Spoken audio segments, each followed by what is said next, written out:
More details on the Half Moon Bay mass shooting are surfacing. What authorities are saying, that and more news coming up on Synced In.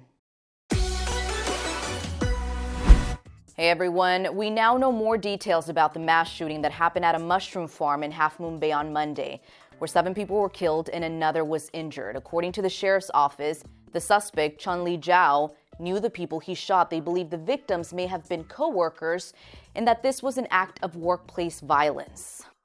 All of the evidence we have points to this being the instance of workplace violence. Here's a map of the 2 shooting locations along with a timeline. The 911 calls reportedly came in around 2:22 p.m. from this location, the mushroom farm, where 4 victims were found dead and a 5th injured. Then shortly after, 3 people were found dead at this nursery located about 3 miles away. At 4:40, the suspect was taken into custody. Authorities say Zhao used a semi-automatic weapon he purchased legally, say there were no indicators in his criminal history that would have pointed to him committing these horrific killings. So as far as his criminal history, we're not releasing that information. I will say that there were no specific indicators that would have led us to believe that he was capable of something like this. The victims haven't been identified as of Tuesday afternoon, but we do know all 7 were adults. 5 of them were men, 2 women, and the survivor also a man. He's currently in the hospital in critical but stable condition. The sheriff's office says the victims were of Hispanic and Asian descent.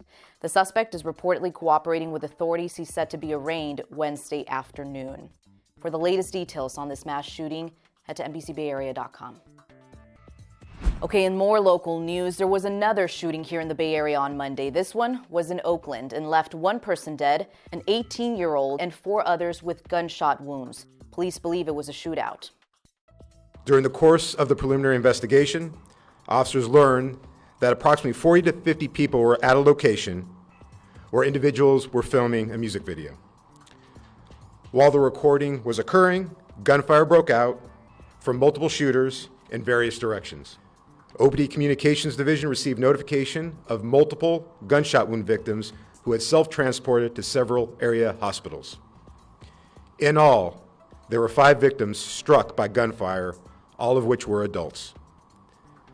Of those victims, tragically, an 18-year-old man, Mr. Mario Navarro, was fatally shot during the incident. At this time, we are aware of 6 additional victims ranging in ages from 15 to 63.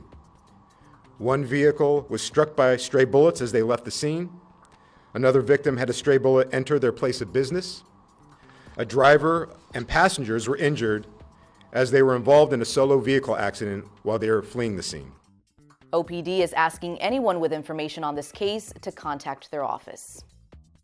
Well, a 49ers player was booked into jail just days before the NFC Championship game. Defensive end Charles Omenihu was arrested Monday afternoon on suspicion of domestic violence. SJPD says his girlfriend claims he pushed her to the ground during an argument that day. Omenihu was arrested at the scene and booked into jail. He was later released on bail. The 49ers put out a statement on Tuesday saying, quote, "We are aware of the matter involving Charles Omenihu and are in the process of gathering further information. It's unclear if he'll play at Sunday's game." All right, everyone, that's all I've got for you today. Thanks for watching.